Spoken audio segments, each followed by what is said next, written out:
তোমাদের মতো গরিব ফকিরদের জন্য সকাল 8টা মানে অনেক বেলা, আমাদের মতো বড়লোকদের জন্য এটা ভোর রাত। এটা কোনের উদ্দেশ্য হয়েছে আমরা যখনই বাইরে তখনই 12টা 1টা বাজে, আর এই সময় আমরা সকাল শুরু। সড়ক বাজার হাইওয়ে হাজি বাবুল ট্রেডার্সের দোকান, কারণ আমাদের এলাকার বিশিষ্ট ব্যবসায়ী না আইলে না হইব। মূলত কেনাকাটা সব সড়ক বাজার থেকে নিয়ে, আর ইয়ানো আউনের উদ্দেশ্য হয়েছে বাবুল ট্রেডার্সের দ্বিতীয় সন্তান বাবুল মিয়ার 2 নম্বর ফুত হয়েছে মাইনুদ্দিন। হ্যাঁ সব দিক দিয়ে সর্বোচ্চ হেল্প করে বাজারের ব্যবসায়ী, যেহেতু কমায় টমায় সব দোকানতে রাখে, এই লিগে হেরে লই আইছি। ইয়ান থেকে কিনলাম হচ্ছে হাউনের লেগে ওয়ান টাইম। ইয়ান থেকে আমরা লইলাম রান্ধনের লেগে আনুষঙ্গিক যে মশলা বাজার লাগে সব, এটি লইয়া আমরা রওনা দিলাম সাইল কিননের লেগে। আর যাইতে যাইতে রাস্তার মধ্যে এক অদ্ভুত জিনিসের সাক্ষী হইলাম।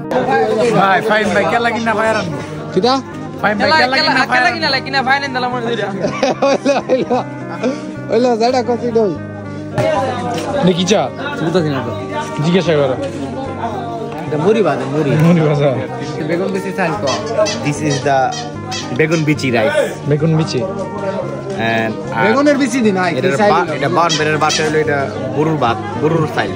চাইল কেনার পরে বাজার থেকে বাড়িতে হয়ে জায়গা সন্ধ্যা। মাগরিবের আজান শুনতেই যখন হকার মার্কেটের সিফা দিয়া বাড়িতে আসলাম নামাজ পড়তাম যাবো, তখন দেখলাম যে খুব সুন্দর একটা ওয়েদার। পশ্চিম দিকে চাইতে দেখি চারিদিকে অন্ধকার আর আকাশটা গোল্ডেন হয়ে রয়েছে, সূর্য অস্ত যাইতেছে। খুবই ভালো লাগছে দেখতে। আর বাজার কইরা এইভাবে আজকের দিনটা হয়ে জায়গা শেষ।